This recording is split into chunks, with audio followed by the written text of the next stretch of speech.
Hi guys, welcome back to Sana Lifestyle. எல்லாரும் எப்படி இருக்கீங்க? நான் ரொம்ப நல்லா இருக்கேன். நாம இன்னைக்கு செகண்ட் பேட்சோட பேசிக் அப்புறம் அட்வான்ஸ் கோர்ஸோட செயின் ஸ்டிச் வீடியோ தான் பார்க்க போகிறோம். ஸோ இதுக்கு என்னென்ன திங்ஸ் தேவைப்படும்னா சில்க் த்ரெட், அதுக்கப்புறம் A1 பிராண்டோட ஜரி, என்ன கலர் வேணாலும் சூஸ் பண்ணிக்கலாம், 14 இல்லை 13 சைஸ் வந்து நீடில், அதுக்கப்புறம் பாப்லின் கிளாத் ப்ராக்டிஸ்க்காக. ஃபர்ஸ்ட் நீங்கள் என்ன பண்ணிக்கோங்க, ஜரியை வந்து நாட் பண்ணி எடுத்துக்கோங்க. நாட் பண்ணி எடுத்துக்கிட்டு நான் கையில் வந்து எப்படி வந்து பிடிக்கிறோனோ ஸோ அந்த மாதிரி வச்சு பிடிச்சிக்கோங்க.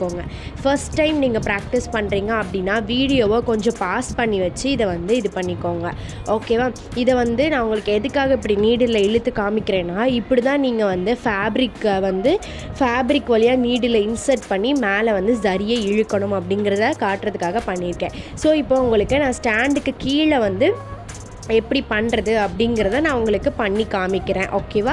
ஸோ இதில் ஏதாவது டவுட்ஸ் இருந்துச்சுனாலும் கமெண்ட் செக்ஷனில் கேளுங்க. ஃபர்ஸ்ட் நான் அதே மாதிரி மேலே உங்களுக்கு நான் ஜரியை எப்படி நான் பிடிச்சிருந்தேனோ அது மாதிரி கீழே எடுத்துகிட்டு வந்து பிடிச்சிருக்கேன். ஸோ அதுக்கப்புறம் ஜரியை நீடில் வந்து இன்சர்ட் பண்ணுறேன். ஸோ அதுக்கப்புறம் நீடில்குள்ளே வந்து இந்த ஜரியை வந்து ப்ளேஸ் பண்ணுறேன். அந்த கொக்கி மாதிரி இருக்கு இல்லையா, அந்த சைடு ப்ளேஸ் பண்ணி மேலே இழுக்கும் போது நாட்கிட்ட வந்ததுக்கப்புறம் உங்களுக்கு ஒரே ஒரு ஜரி த்ரெட்டாக தான் ஆகிடும். அதாவது ரெண்டாக பிடிச்சிருந்தோலே அது ஒன்றா ஆகிடுச்சு பாருங்கள். ஸோ அதுக்கப்புறம் உங்களுக்கு தேவையான அளவில் நீங்கள் அதை வச்சு இன்சர்ட் பண்ணி ட்விஸ்ட் பண்ணி எடுக்கணும்.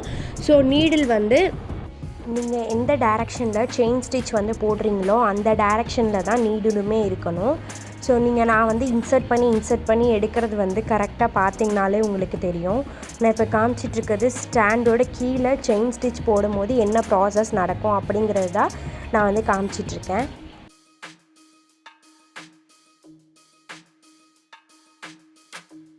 இப்போ வந்து பார்த்திங்கன்னா நான் வந்து ஸ்டாண்டுக்கு மேலே வந்து நம்ம எப்படி செயின் ஸ்டிச் போடுறோம் அப்படிங்கிறத நம்ம காமிக்கிறேன். ஸோ நார்மலாக நீங்கள் முன்னாடி போட்ட மாதிரி நாட்டை வந்து எடுத்தோன்னே லாக் ஆகிடும். நீங்கள் ஃபஸ்ட்டு டைம் ப்ராக்டிஸ் பண்ணுறீங்க அப்படிங்கும் போது செயினை வந்து சின்னதாக போடாமல் பெருசாக போட்டு கொஞ்சம் பழகுங்க. ஸோ பெருசாக போட்டு பழகினதுக்கப்புறம் நீங்கள் குட்டியாக போட பழகுங்க. அப்போ தான் கொஞ்சம் ஈஸியாக இருக்கும் உங்களுக்கு செயின் ஸ்டிச் போடுறதுக்கு. அதே மாதிரி செயின் வந்து லூஸாக இருக்காமல் டைட்டாகவே நீங்கள் போடுங்க. அந்த செயினோட அந்த லூப்பை வந்து சின்னதாக்குறதுக்கும் பெருசாக்கணும் அப்படின்னா மேலே நீடில் பிடிச்சி இழுத்துட்டே வந்தீங்க அப்படின்னா பெருசாகிடும். சின்னதாகணும் அப்படின்னா கீழே இருக்கிற ஜரியை பிடிச்சி இழுத்தீங்க அப்படின்னா சின்னதாகிடும். நெக்ஸ்ட்டு நான் வந்து எண்டு நாட் எப்படி போடுறது அப்படிங்கிறத நான் உங்களுக்கு சொல்லித்தரேன். எண்டு நாட் வந்து எப்படி போடணும் அப்படின்னு பார்த்தீங்கன்னா, ஃபஸ்ட்டு நீங்கள் எப்படி லூப் எடுப்பீங்களோ அதே மாதிரி லூப் எடுத்துக்கணும். 2 லூப் எடுத்துக்கணும். அதுக்குள்ளே ஆல்ரெடி ஃபஸ்ட்டு லூப் ஒன்று, ரெண்டாவது லூப் ஒன்று. ஃபஸ்ட்டு லூப் தான் நீங்கள் ஃபஸ்ட்டு எடுப்பீங்க, ரெண்டாவது லூப் வந்து லாஸ்ட்டாக எடுப்பீங்க. ஸோ நீங்கள் லாஸ்ட்டாக எடுத்த லூப்புக்குள்ளே தான் அப்போதைக்கு உங்களோட நீடில் இருக்கும். அது வழியாக உங்களோட ஃபஸ்ட்டு நீங்கள் எடுத்த லூப்பை வந்து எடுத்து இழுத்தீங்க அப்படின்னா லாக் ஆகிடும். நீங்கள் இழுக்கும்போது லாக் ஆகாமல் அந்த ஜரி வந்து அவிழ்ந்துருச்சு அப்படின்னா உங்களோட நாட் வந்து விழுகலை அப்படின்னு சொல்லிட்டு அர்த்தம்.